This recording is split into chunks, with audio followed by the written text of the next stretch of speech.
உண்மையாக என் லைஃப்பில் இப்படி ஒரு கோயிலை பார்த்ததில்ல.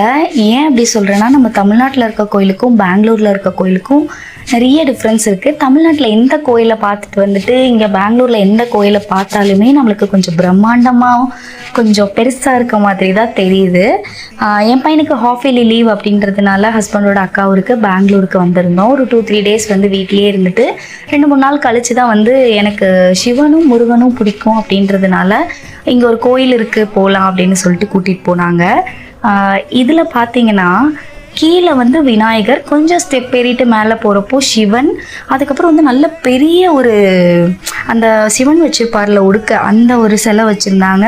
அதுக்கு மேலே வந்து முருகன் 6 தலையோடு இருக்க மாதிரி போட்டிருந்தாங்க. உண்மையாகவே நாங்கள் நைட் டைமில் போனதுனால ரொம்ப அமைதியாகவும் பீஸ்ஃபுல்லாகவும் இருந்துச்சு.